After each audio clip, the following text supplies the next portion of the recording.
Muy buenos días.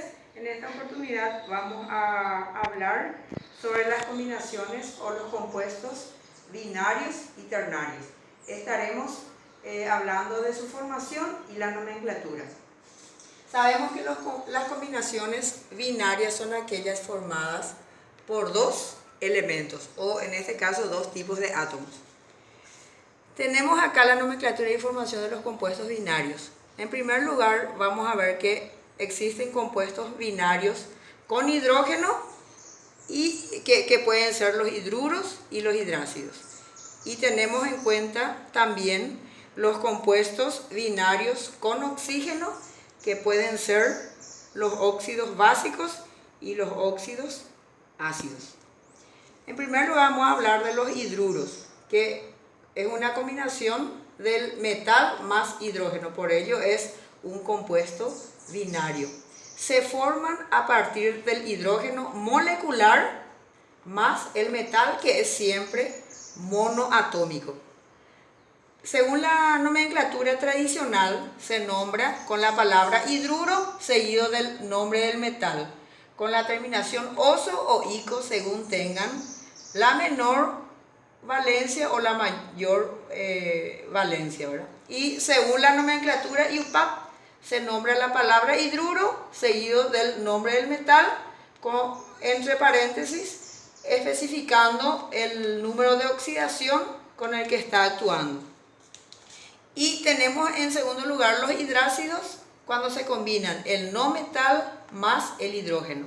Se forman a partir del hidrógeno molecular más el no metal, que es siempre diatómico.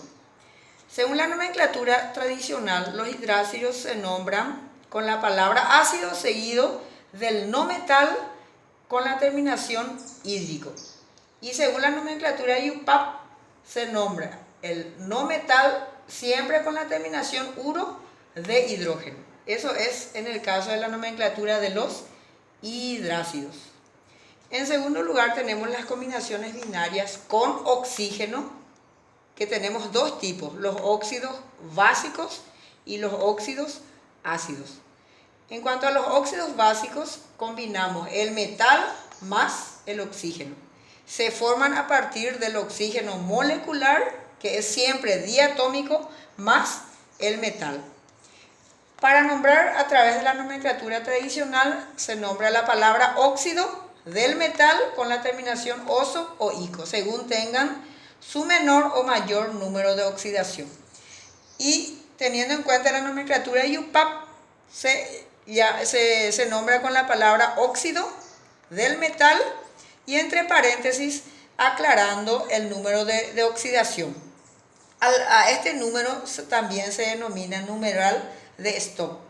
Y acá podemos tener en cuenta una pequeña observación muy importante. Si tiene un solo número de oxidación, no hace falta aclarar nada. Pero si tiene dos o más números de oxidación, sí es necesario aclarar entre paréntesis el número de oxidación con el que está actuando. En cuanto a los óxidos ácidos, se combinan, para obtener los óxidos ácidos, se combinan el no metal más el oxígeno. Se forman a partir del oxígeno molecular más el no metal molecular. Para nombrarlo, a través de la nomenclatura IUPAC o sistemática, se nombra la palabra óxido del no metal y entre paréntesis el número de oxidación. Y para nombrarlo a través de la nomenclatura tradicional, se nombra la palabra óxido del no metal.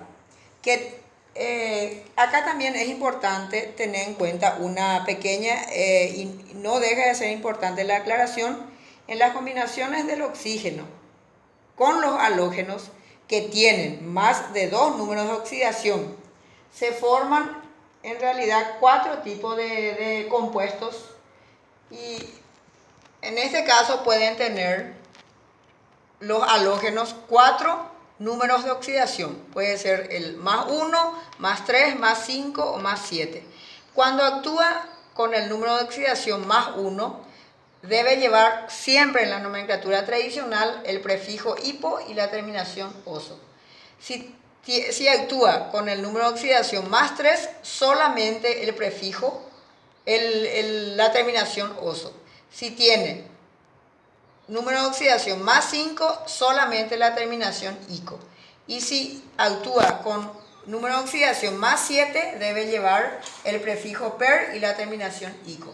Aquí tenemos algunos ejemplos de cómo se puede nombrar a través de la nomenclatura tradicional y a través de la nomenclatura IUPAC o sistemática los diferentes compuestos que estuvimos analizando en este apartado. Por ejemplo, los hidruros a través de la nomenclatura tradicional. Por ejemplo, aquí tenemos el hierro con el hidrógeno, al cual podemos llamar hidruro ferroso. Eso es con la nomenclatura tradicional. Se nombra la palabra hidruro con la terminación oso. ¿Por qué? Porque en este caso el hierro está actuando con su menor valencia.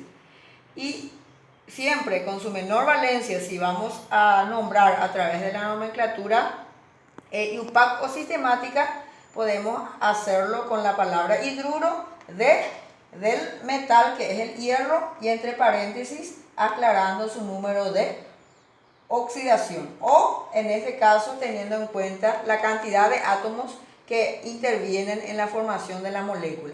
Por ejemplo, dihidruro, ¿por qué? Porque tenemos 2 átomos de hidrógeno. De hierro, porque tenemos solamente un átomo de hierro en esta molécula.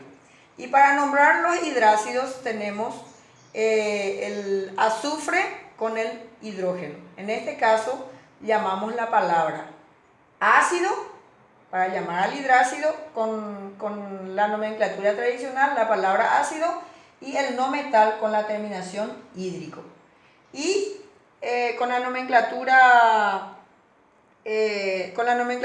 IUPAC o sistemática podemos llamarlo sulfuro, siempre con la terminación uro, el no metal de hidrógeno.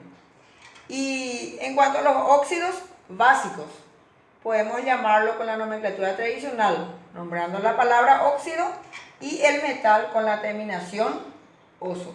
Y con la nomenclatura IUPAC o sistemática podemos nombrarlo con la palabra óxido de cobre y aclarando entre paréntesis el número de oxidación.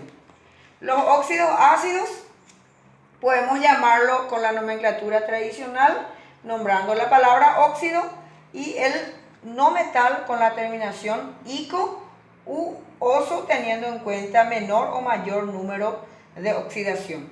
En este caso tenemos como ejemplo el óxido fosfórico. ¿Por qué? Porque el fósforo está actuando con su mayor valencia, que es valencia 5, por ello tiene la terminación ico. Y con la nomenclatura IUPAC o sistemática tenemos el óxido de fósforo y aclarando entre paréntesis el número de oxidación. O se puede también nombrar teniendo en cuenta los números de átomos que actúan en la molécula. Por ejemplo, pentaóxido porque tenemos 5 átomos de oxígeno, de difósforo porque tenemos 2 átomos de fósforo. También podemos tener una importante aclaración aquí en cuanto a los halógenos. Sabemos que los halógenos pueden actuar con 4 tipos de valencias diferentes. En ese caso tenemos 4 tipos de compuestos diferentes. Cuando actúa con número de oxidación más 1, debe llevar necesariamente el prefijo hipo y la terminación oso. Por ejemplo, óxido hipocloroso. Si actúa con el número de oxidación más 3, debe llevar solamente la terminación oso. En este caso, el óxido cloroso. Si actúa con el número de oxidación más 5, debe llevar el óxido solamente la terminación ico del no metal, entonces el óxido clórico como en este caso. Y si actúa con número de oxidación más 7, el prefijo per y la terminación ico. Por ejemplo, el óxido perclórico. Y en tercer lugar tenemos otro de los compuestos binarios. Tenemos las sales binarias, cuando se combina metal más no metal. En este caso podemos nombrarlo a través de la nomenclatura tradicional el no metal siempre con la terminación uro. Y en cuanto al metal, debemos aclarar bien, si el metal tiene un solo número de oxidación, siempre lleva la terminación ico. Y si tiene más de 2 números de oxidación, debe llevar la terminación oso o ico, según actúen con su menor o mayor valencia. O sulfuro de aluminio, que el no metal siempre la terminación uro, y del aluminio, como en este caso, porque el aluminio tiene solamente un número de oxidación. Y aquí tenemos otro ejemplo, el ioduro sódico o ioduro de sodio o monoioduro de sodio. Estas aclaraciones son todo, estas explicaciones son todo en cuanto a las combinaciones binarias. Posteriormente vendremos con otro video explicando la formación y la nomenclatura de las combinaciones o los compuestos ternarios. Muchas gracias.